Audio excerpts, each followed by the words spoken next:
I grew up dyslexic and went to a big school called the Shelton School of Dallas. Okay. And so they don't tell you that you're dumb or anything. Obviously, it's the school, but it's called a learning difference. So there is, as a young kid, you do realize that you're different.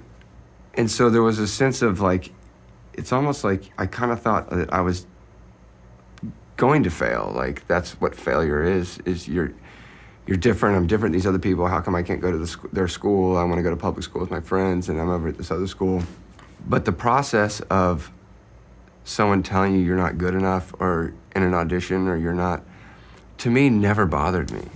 I was so used to that as a child, not being not good enough.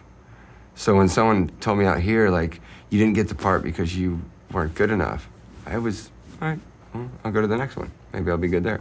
So at what age did you sort of discover that there was a problem with learning? I didn't. I think I couldn't sit still in second grade. I always leaned back in my chair and I would fall a lot. And I'm sure there was other things, but that was the thing I remember was the final straw was the day I fell back in my chair and my desk fell back and it was this desk with all your stuff in there and all the stuff fell out of it.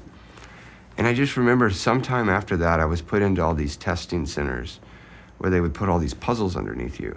I mean, puzzles for days. Puzzles, what would you do with this puzzle? What would you do with that puzzle? And then they'd take them away and give them. And was this your parents doing this or was this the school? No, it was the parents trying to figure out what it is, like what's wrong. You know, dyslexia and ADHD and all that stuff wasn't really, there wasn't that much knowledge on it at the time, and this is around the late 80s. And then I got moved from these testing centers, and then all of a sudden I was at this new school in third grade. Oh, really? So that young? Yeah, in third grade, and we were doing all these random things, moving jawbreakers in ice trays with tweezers into different ones, and they watch how you separate them. Do you separate them by color? Do you separate them by size? And they figure out if you're a kinetic learner, you learn with your, do you learn by touching things? Do you learn with your eyes or do you learn with your ears? And once they figure that out, they just focus on that. And they learn that I don't learn anything by touching or hearing. I learn everything with my eyes. i.e., I could watch someone take apart an engine once and remember how to put it back together. I just remember everything. I mean, even on my paper, my sides, or my script, I'll put symbols all over it, like triangles and squares and lines and stuff. So what do those correspond to? It's a visual memory that if I don't know the lines, I can see right next to you all the patterns and the dialogue and the symbols and stuff. And so it's really?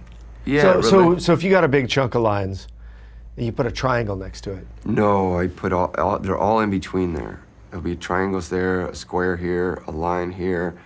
I make a imprint of it,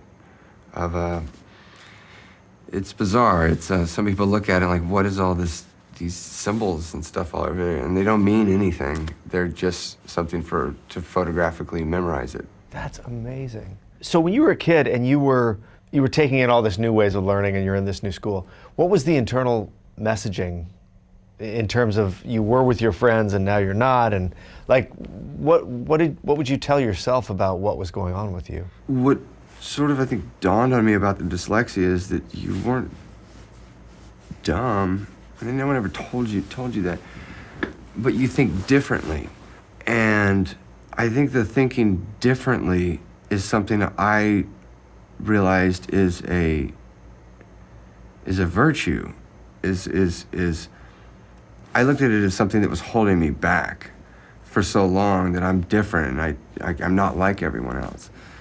And then over time, I think I switched it over to, I think differently about a way to get something done or a way to do something or creatively than some of these other people.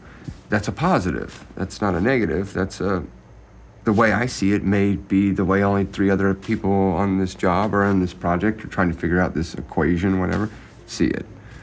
And that's let me speak up. Let me speak up and say, I have an idea. Hey folks, thanks for watching. If you liked what you just saw, then why not subscribe? Click right here for lots more off camera.